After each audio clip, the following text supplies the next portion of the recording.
সাধারণ জনতা আজান শুনতে চেয়েছে। আজকে পুরা বয়ান খালি তেলাওয়াতি করেছি। তেলাওয়াত হয়েছে, আজান হয়।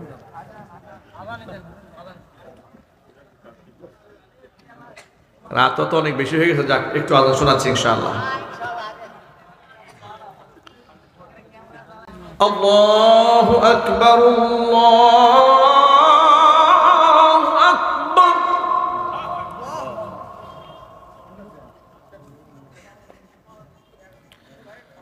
আল্লাহু আকবার,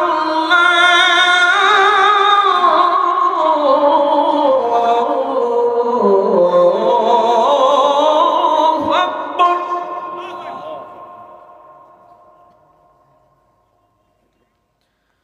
আশহাদু আল্লা ইলাহা ইল্লাল্লাহ।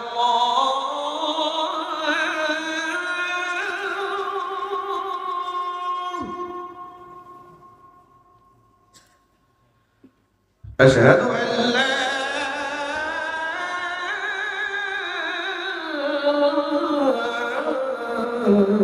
إله إلا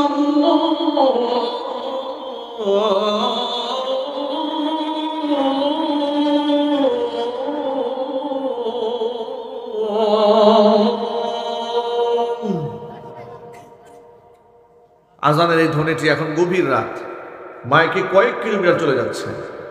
যারা ঘুমায় গেছে সব লাভ দিয়ে উঠছে। কোন মুয়াজ্জিন পাগল হয়েছে, রাত বাজে 12টা আজান দিচ্ছে এখন। আমি মাঝে মাঝে অবাক হয়ে, আমরা সাধারণ মানুষ, আমাদের কাছ থেকে আজান শোনার জন্য মানুষ এরকম দেওয়ানা হয়ে থাকে। হযরত বেলাল রাদিয়াল্লাহু তাআলা আনহুর আজান না জানি কত আকর্ষণ ছিল। আল্লাহ পাক সে আজান আমাদেরকে জান্নাতে শোনার সৌভাগ্য দান করুন। জান্নাতে গেলে তো সবার মনের আশা আল্লাহ পূরণ করবে, ঠিক না? দাউদ আলাইহিস সালাতু ওয়াস সালামের কণ্ঠ শুনবো ইনশাআল্লাহ, নবীজির কণ্ঠে কোরআন শুনবো ইনশাআল্লাহ। বলে কি শোনা যাবে না? যাবো তো এগুলো শোনার জন্যই। বেহেশতে কাজ কি? জান্নাতে গিয়ে আল্লাহ পাকের কোরআন শুনবো রাসূলের কণ্ঠে ইনশাআল্লাহ। আল্লাহ যেন আমাদের মনের সমস্ত আকাঙ্ক্ষা, কামনা, বাসনা বেহেশতে পূরণ করে দেন। জোরে বলেন আল্লাহুম্মা আমিন। একদিক থেকে নারীদেরকে নিকৃষ্ট ফিতনা বলেছেন, আরেক দিক থেকে ভিন্ন হাদিসের মধ্যে নবীজি বলেছেন, আদ-দুনিয়া ইন্নামাদ দুনিয়া কুল্লুহা মাতাউন ওয়া খায়রু মাতাইদ দুনিয়াল মারআতুস সালিহা। নিশ্চয় গোটা দুনিয়া হচ্ছে দুনিয়ার সামগ্রী, আর গোটা দুনিয়ার সমস্ত সামগ্রীর মধ্যে সর্বোৎকৃষ্ট সামগ্রীর নাম হচ্ছে নেককার মহিলা। নেককার নারীদের অনেক দাম, অনেক সম্মান। আল্লাহ নবী সাল্লাল্লাহু আলাইহি ওয়াসাল্লাম বলেছেন, আল জান্নাতু তাহতা আকদামিল উম্মাহাত। জান্নাত মায়েদের পায়ের নিচে। সুবহানাল্লাহ। মায়েরা, বোনেরা, ছোট্ট একটা হাদিস বলবো, এই হাদিসটা আপনারা মনে রাখবেন। নবী করিম সাল্লাল্লাহু আলাইহি ওয়াসাল্লাম তিনি মেয়েদেরকে ডেকে বলেন, ইয়া মা'শারান নিসা তাসাদ্দাকনা। হে নারীরা, তোমরা বেশি বেশি আল্লাহর পথে দান করো। ইন্নী উরিতুকুন্না আকসারা আহলিন নার। আমাকে দেখানো হয়েছে জাহান্নামের অধিকাংশ, এই পৃথিবীর অধিকাংশ মানুষ, নারী যারা, তারা জাহান্নামে চলে যাচ্ছে। নাউযুবিল্লাহ। আকসারা আহলিন নার, জাহান্নামের অধিকাংশ বাসিন্দা এই দুনিয়ার মহিলারা। নারীরা জানতে চাইলেন কোন সেই অপরাধ, যে অপরাধে অধিকাংশ নারী জাহান্নামে যাচ্ছে। নবী করিম সাল্লাল্লাহু আলাইহি ওয়াসাল্লাম দুইটা পাপের কথা বলেন। কয়টা পাপ? দুইটা পাপের কারণে অধিকাংশ নারী জাহান্নামে যাবে। একটা পাপের নাম হচ্ছে লিতাকফুরনাল আশির ওয়া তাকফুরনাল লানা, বেশি বেশি স্বামীর নাফরমানি করার কারণে। আরেকটা হচ্ছে বেশি বেশি লানত দেওয়ার কারণে। নারীরা দেখবেন কথায় কথায় অভিশাপ দেয়, দেয় না? জয়পুর হাটের মহিলারা দেয় না মনে হয়? অভিশাপ দেয় কিনা? মেজাজ খারাপ হলে বলে, আল্লাহ তোর চোখে দেখে না? আল্লাহ লানত পুরুক, আল্লাহর গজব পুরুক, একের পর এক লানত দিতে থাকে। মা বন্ধু কি বলছে, মায়েরা বলে না লানত দেবেন না। সন্তানের উপর বেশি রাগ হয়ে গেলে কি বলবে জানেন? আল্লাহ তোর হেদায়েত দান করুক, আল্লাহ তোর উপর রহমত নাজিল করুক। রাগে গুসায় এই কথা বলবেন, রাগে গুসায় কখনো বদদুয়া দিবেন না। আর 2 নম্বর, কখনো স্বামীর নাফরমানি করবেন না। নবী করিম সাল্লাল্লাহু আলাইহি ওয়াসাল্লাম বলেছেন, লাউ কুনতু আমিরান আহাদান আমি যদি এই পৃথিবীতে আল্লাহকে বাদ দিয়ে কোনো মানুষকে মানুষের পায়ে সেজদা করতে বলতাম, লা আমারাতুল মারআতা আন তাসজুদা লিজাওজিহা, নারীদেরকে বলতাম তারা যেন স্বামীর পায়ে সেজদায় লুটিয়ে পড়ে। ভাবা যায় কত সম্মান দিয়েছেন স্বামীদেরকে। সুতরাং স্বামীদের সেবা, স্বামীদের আজ্ঞাবহ হয়ে থাকার মধ্যে একজন নারীর সম্মান রয়েছে, মর্যাদা রয়েছে।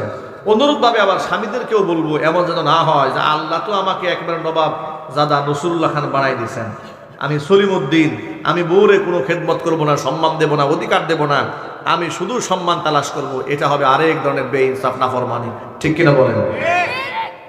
স্ত্রীরা যেমন আমাদেরকে সম্মান দেবেন, আমাদের দায়িত্ব হচ্ছে স্ত্রীদের হক আদায় করা, তাদের মোহাব্বত করা, তাদের পছন্দকে প্রাধান্য দেওয়া। এই কাজগুলো করতে পারবো তো ইনশাআল্লাহ? আল্লাহ তাআলা যেন এই কথাগুলোর উপর আমাদের সকলকে আমল করার তৌফিক দান করেন।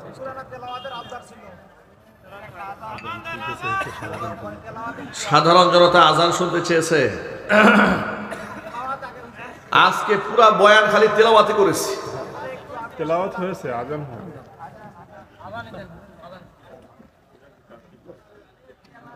রাত তো অনেক বেশি হয়ে গেছে, যাক একটু আজান শোনাচ্ছি ইনশাআল্লাহ।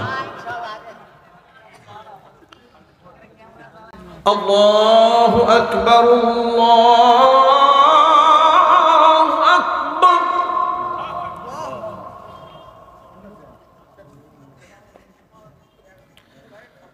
আল্লাহু আকবার,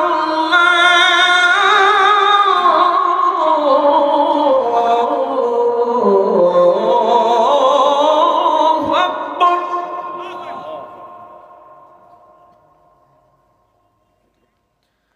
أشهد أن لا إله إلا الله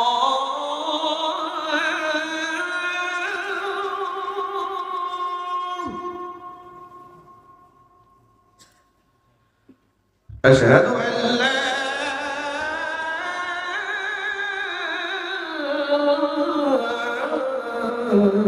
إله إلا الله